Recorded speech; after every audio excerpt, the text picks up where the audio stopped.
Hello and welcome to another episode of the D&D 5th edition Player's Handbook class review video. Now today we're going to look at the Druid, so let's get right into it. So Druid artwork, elf looking quite druidy with an eagle. So Druids are very utility based classes, and by the looks of it they don't actually get a companion in this edition. But they have a more powerful wild shape. That's just my opinion. I've got very little knowledge of 4th edition and the other editions that came before. But just listening to people talk that've played it before in my gaming group,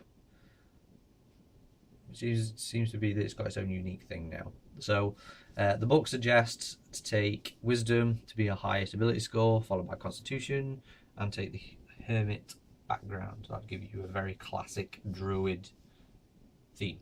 So here's the Druid block with the number of spells you can have and your abilities and stuff. There are a lot of blanks in this compared to the other class, like the Cleric or the Bard. Don't know if that's a bad thing or what. I don't know. You might get things where the dashes are. Let's get right into it. So the Druid. So Druid is a spellcaster, and your spellcasting ability is Wisdom, surprisingly. So picking that for your first ability, your highest ability score, would be a really good benefit for you. You do get wild shape no matter which direction you go, which circle that you choose, but they're lesser of. So 2nd, 4th, and 8th, you can change into a creature between a quarter or 1 challenge rating. There are a few restrictions here about which ones you can take, and a few examples as well, and then the rules about changing into an animal.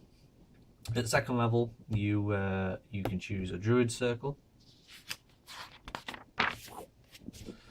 So Circle of the Land, which is all of this and all of this. I don't know, apart from that. Circle of Moon, which is all of this. So a Circle of Land is basically you are more of a spells druid, and depending on which kind of terrain that you prefer,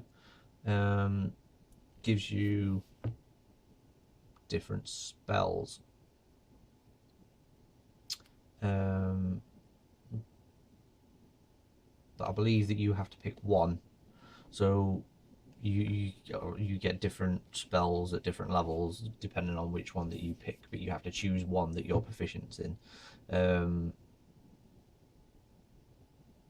Do believe that there's some other benefits for that, but that gives you a variation of 1, 2, 3, 4, 5, 6, 8 different kind of types of druids that you can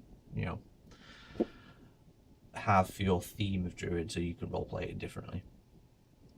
So the Circle of the Moon basically amps up your wild shape form. So you basically, starting at 6th level, you can transform into a beast with a challenge rating as high as your druid level divided by 3 down. So you at level 18, that's challenge rating of 7,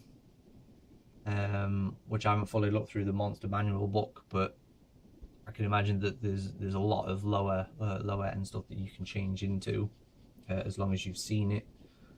And then you gain like magical. You can class your attacks as being magical.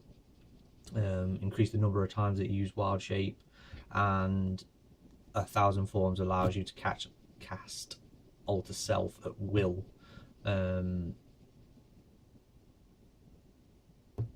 So it increases your polymorphing abilities rather than your spellcasting abilities. So you don't gain a companion, but you can change into something else. which is quite interesting. So other artwork of another type of druid with a tiger, but they don't get companions. Strange, but hey ho. Unless you want to multiply. So the next one we're going to look at is the fighter. So if you want to play a druid, seems like a pretty good class to me. If you want to turn into tigers or crocodiles or, you know, a fish or a bird or something, druids tend to be more of a utility, another utility class, rather than being straight melee, straight spellcasting, straight stealth. So yeah, great artwork, unique abilities, go for it. So till next time, happy gaming, good luck.